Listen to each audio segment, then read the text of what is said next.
teman-teman? Kalau pakan ini sebenarnya saya simpel aja. Kalau yang breeding itu mayoritas hijauan atau serat lah. Kalau di saya itu rumput pakcong karena minim air. Di daerah-daerah lain bisa sekitar pesawahan bisa rumput odot atau bisa legumnya bisa ramban-rambanan, bisa diolah lah. Nanti kalau ada hasil pertanian tebon jagung itu juga bisa. Kalau di wilayah kayak Gresik dan sekitarnya itu bisa rendeng ya, itu keringan semua semua.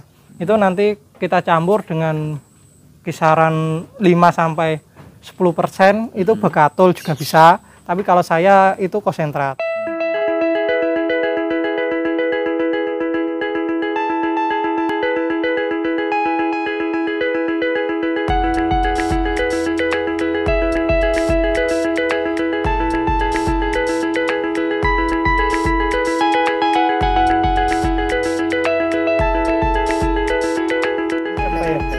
Ini nggak ada kepikiran Mas untuk ingin menjual khusus permintaan teman-teman, atau mungkin ini kan sudah ramai permintaan? Iya, maksudnya permintaan gimana? Permintaan untuk domba spesifikasi yang bagus di tahun-tahun ini kan sangat banyak peminatnya Mas. Kalau gini, kalau saya memang merintisnya dari nol, maksudnya modal dengan seadanya. Itu kan kalau untuk buat beli kolaan atau belilah itu terkendala ya. Biasanya malah kalau ada yang beli saya belikan lagi gitu terus ya Mas. Iya, perkembangan berarti ya, perkembangan bukan kalau teman-teman yang lain kan karena kan modalnya sudah besar kan bisa untuk trading sekalian. Saya sebenarnya tapi inginnya gini, saya ingin masyarakat sekitar itu menjadi rekanan bukan mitra.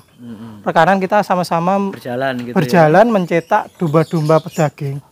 Kita sama-sama, maksudnya jualnya kita sama-sama berkembang maju bersama lah. Intinya niatannya seperti itu. Iya, tapi untuk sekarang sangat sulit. Masalahnya saya kan masih berjuang sendiri di sini. Berjuang sendiri.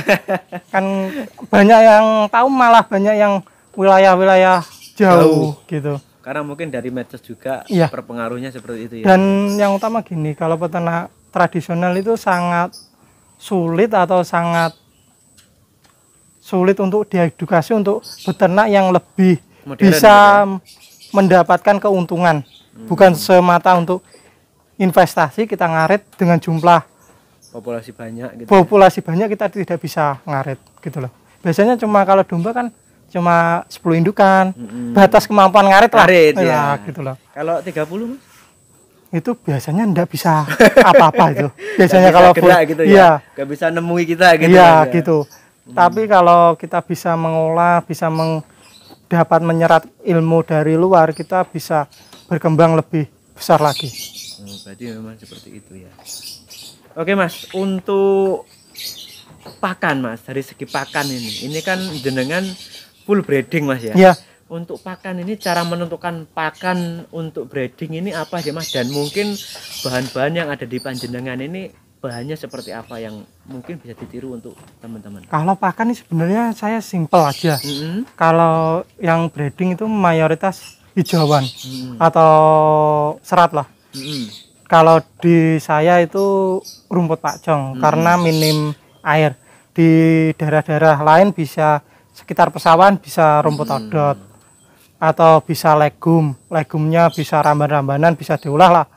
Nanti kalau ada hasil pertanian tebon jagung itu juga bisa.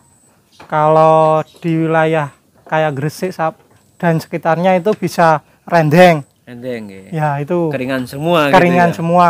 Itu nanti kita campur dengan kisaran 5-10% itu bekatul juga bisa. Tapi kalau saya itu konsentrat. Tapi konsentratnya spesialis untuk minim serat, tinggi protein. Tapi syaratnya jangan untuk sapi penggemukan. Oh, sentratnya ya? Ya, soalnya pernah kejadian indukannya lahir, cemennya lahir sehat, tapi kolesterolnya Gak keluar ya? Nggak keluar. Indukan bunting tua, lempoh. Gitu. Itu mungkin pengaruh dari pakan ya? Pakan. Kalau nggak pengaruh dengan tua atau mudanya daripada domba itu, Mas? Enggak. Soalnya yang saat ini ya aman-aman saja. Aman ya, Mas? Iya. Oke, untuk menentukan pakan, Mas, pakan bagus untuk breeding, apa syaratnya dan mungkin apa yang perlu terpenuhi untuk pakan yang spek dengan pakan breeding? Kalau pakan breeding sebenarnya mayoritas hijauan. Mm-mm. Untuk pakan penguatnya terserah, bisa bekatul, bisa konsentrat. Nanti juga ada tambahan mineral lah. Mineral ya. Ya premik-premik gitulah sejenisnya. Berarti memang tambahannya untuk bahan, Mas, untuk bahan di panjenengan ini kan berapa persen daripada hijauan dan tambahannya apa saja sih, Mas? Ya cuma itu, simpel aja. Yang saat ini lah, 95% hijauan, rumput pakcong saya Chopper fermentasi gitu ya. 5% itu konsentrat PK18 gitu. Itu sudah cukup ya? Sudah cukup. Dua bahan itu ya? Dua bahan gitu. Terus untuk bahan fermentasiannya pakai apa menjenengan? Premix sama probiotik. Premix sama prebiotik? Ya, tidak memakai E4 dan tetes. Tidak ya? Tidak. Oke. Soalnya pernah kejadian dombanya lahir prematur dan majer atau tidak bisa bunting.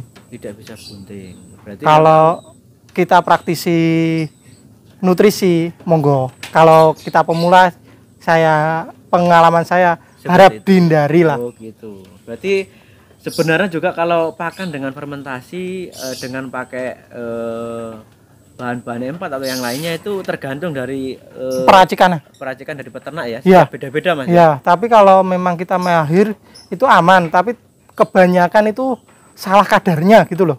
Oh, pakannya fermentasinya Iya Mas, gitu. ya. Antara E4 sama tetes sama yang lain itu salah. Jadi beresiko di ternaknya, terutama domba bunting. Berarti tetap menggunakan hijauan cuma dibuat fermentasi Iya, gitu, gitu. ya, Mas, ya. Kalau di pakan kering, Mas, ini mungkin apa yang perlu diterapkan untuk dengan pakan murah untuk breeding, intinya kan gitu ya. Ya, Murah terus bagus untuk domba itu pakan kering yang seperti apa, digestinya seperti apa sih? kalau sebenarnya kalau pakan kering ya biasanya ya kulit kopi, seratnya bisa kangkung gitu. Tapi kalau kita dengan jumlah yang gini, kalau pakan kering itu breeding itu bagus saja. Tapi ada syarat dan ketentuan. Syaratnya? Kita beternak lebih dari 2 tahun. Iya. Dengan jumlah yang minimal 100 indukan. Apa perbandingan, Mas? Pakan fermentasi dan pakan kering harus mempunyai domba sekitar segitu, Mas? Kan gini, kita perputaran keuangan itu bisa Menutupi ya, kebutuhan setiap hari, hari gitu. peroperasian ya, Mas. Kalau kita beratnya ternak itu di antara 1 tahun sampai 2 tahun itu. Di awal ya. Ya, kalau 0 sampai 1 tahun itu agak lebih mudah, tapi 1 sampai 2 tahun sangat berat sekali. Lepas dari 2 tahun aman gitu ya. Berarti kalau kita bisa lebih dari 2 tahun, berarti kita bisa survive. Berarti jenengan sudah mempraktekkan dalam waktu 2 tahun Ya, ini gitu ya. masalah 2021 yang paling berat-beratnya. Soal kebutuhan pakan dan penentuan pakan itu. Yang perlu digaris bawahi untuk penentukan pakan breeding itu apa sih, Mas? Karena banyak ya, fermentasi, keringan dan yang lainnya. Ya, yang utama hijauan lah. Kalau syarat tadi sudah belum terpenuhi, gitu ya. ya ngaret juga enggak apa-apa. Tapi kalau efek dari pakan hijauan, fermentasi dan kering ini apa sih, Mas? Enggak ada efeknya. Kalau kering kita mahal, tapi gemuk. Gemuk gitu Ya, ya. tapi kalau jualnya timbangan oke. Oke ya. Tapi kalau kita breeding hanya kelasnya sesama peternak itu diharapkan ya apa? Hijauan aja. Hijauan aja, paling ringan, simple untuk peternak breeding.